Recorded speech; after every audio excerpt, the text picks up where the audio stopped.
आधुनिक शौचालय सुद्धा आपल्यासाठी प्राप्त झाले. विद्यार्थ्यांनी दादांचं औक्षण करून स्वागत करते. सर्व विद्यार्थ्यांनी टाळ्या वाजवून त्यांचं स्वागत करायचं आहे.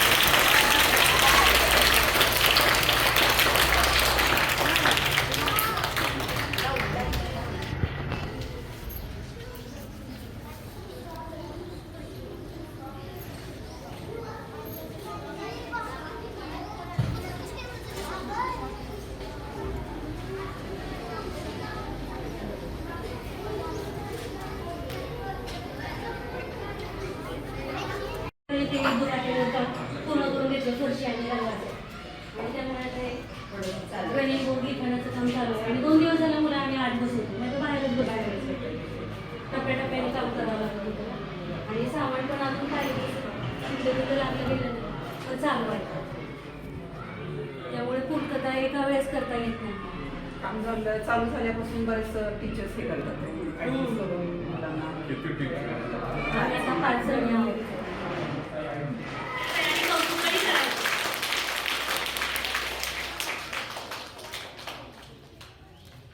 दादा तुम्ही या नसते.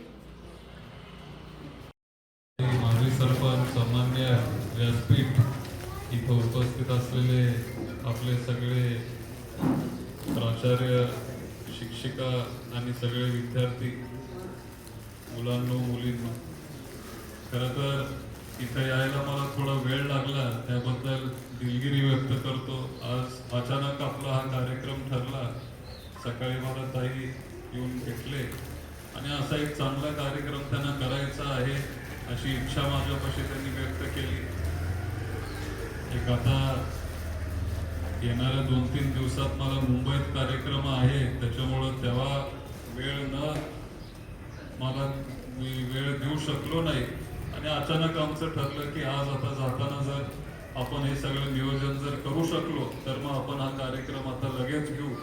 आणि तसं सगळं हे आमचं सकाळचं नियोजन झालं. येता येता थोडा उशीर झाला, पण पवार ताई आहे, पवारांचं काम आहे एकमेकांना सहकार्य करायचं. थोडा उशीर जरी होत असेल तरी वेळात वेळ काढून तिथं गेलं पाहिजे. आणि याच भावनेतून मी आज इथं आलो. आमच्या कुटुंबाचा या गावाशी खूप जुना संपर्क आहे. खूप पूर्वीपासून आदरणीय साहेब असतील, आपले सगळ्यांचे लाडके दादा असतील, त्या गावासाठी कुटुंबाने खूप काही केलंय. हे जे सभागृह आहे हे पण आपल्याला आदरणीय दादांच्या मदतीतूनच आपल्याला इथं मिळालेलं आहे. आणि मला आता सरपंच ताई सांगत होते, मला सांगायचा अधिकार आहे की नाही माहिती नाही, पण आता या सभागृहाचं नाव पण आपण आदरणीय अजितदादा पवार सभागृह असं आपण करणार आहे अशी इच्छा सगळ्या ग्रामस्थांची आहे.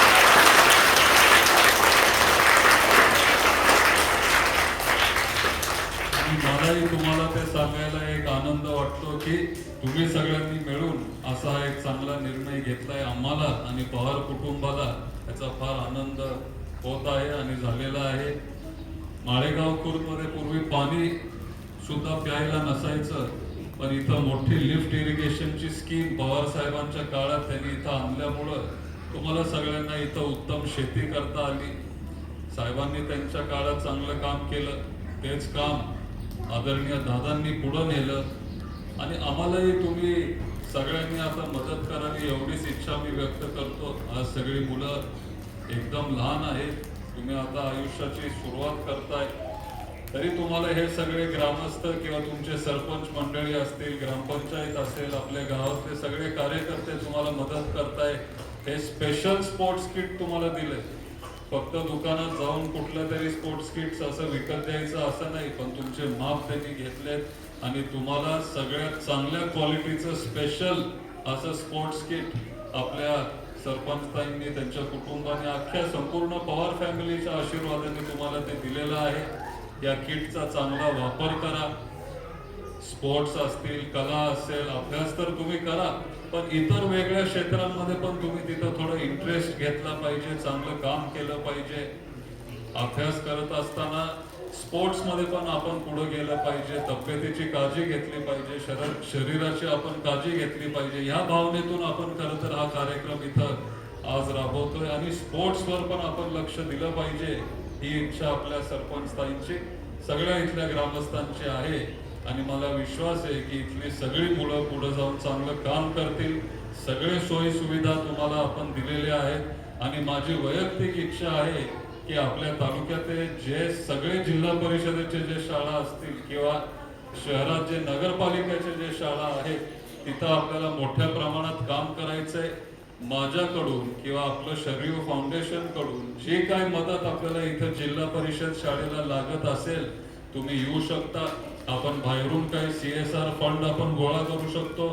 अजून आपल्या मुलांसाठी मुलींसाठी काय आपल्याला करता येईल हा विचार पण आपल्याला इथं करावा लागेल आणि त्या पद्धतीने आपण सगळ्यांनी एक कुटुंब म्हणून बारामतीकरांनी आता इथून पुढे आपण चाललं पाहिजे, पुढे गेलं पाहिजे.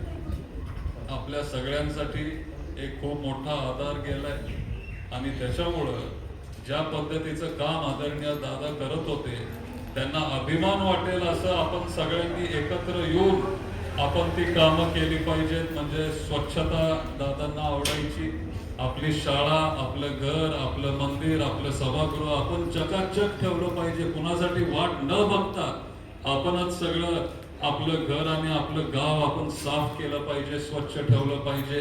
हे सभागृह असेल, आपलं घर असेल, आपलं मंदिर असेल, आपली शाळा असेल, स्वच्छ ठेवली पाहिजे. हेच दादांना आवडलं असतं आणि आपल्या पद्धतीने एक छोटी श्रद्धांजली ही त्यांच्यासाठी अशी असेल अशीच मी इथं इच्छा व्यक्त करतो आणि पुढच्या कार्यक्रमाला जायला तुमची परवानगी घेतो. जय हिंद, जय महाराष्ट्र.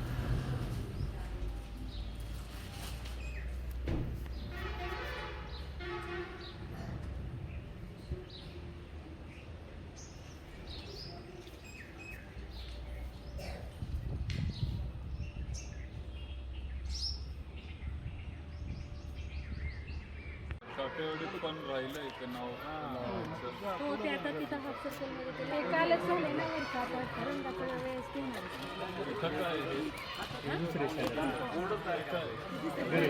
घर आहे. हां